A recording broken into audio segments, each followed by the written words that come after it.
കുംഭമേളയിലെ തിക്കിലും തിരക്കിലും പെട്ട് മരിച്ചവരുടെ എണ്ണം 30 ഉയർന്നു. 60-ലേറെ പേർക്ക് പരിക്കേറ്റു.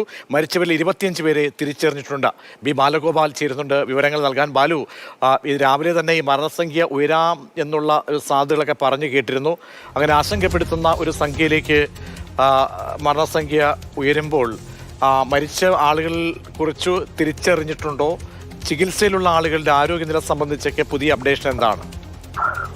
ഉത്തർപ്രദേശ് സർക്കാർ ഇത് ആദ്യമായിട്ടാണ് മരണം സംബന്ധിച്ചുള്ള ഒരു ഔദ്യോഗികമായ കണക്ക് പുറത്തുവിടുന്നത്. ഉത്തർപ്രദേശ് DGP ആണ് DIG പുറത്തുവിട്ട കണക്കുകൾ പ്രകാരമാണ് ഇന്ന് രാവിലെ ഉണ്ടായ അപകടത്തിൽ, അതായത് പുലർച്ചെ 1-നും 2-നും ഇടയിൽ ഉണ്ടായ അപകടത്തിൽ 30 പേർ മരിച്ചതായി ഇപ്പോൾ വ്യക്തമാക്കിയിരിക്കുന്നത്. ഇതിൽ 25 പേരുടെ മൃതദേഹങ്ങൾ തിരിച്ചറിഞ്ഞിട്ടുണ്ട്.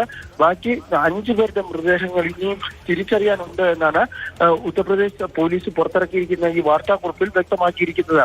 അതുപോലെ തന്നെ നിരവധി പേർക്ക് പരിക്കേറ്റിട്ടുണ്ട്. ഏതാണ്ട് 60ഓളം പേർ പരിക്കേറ്റ് ചികിത്സയിലാണ് എന്നും ഈ വാർത്താക്കുറിപ്പിൽ വിശദീകരിക്കുകയും ചെയ്തിട്ടുണ്ട്.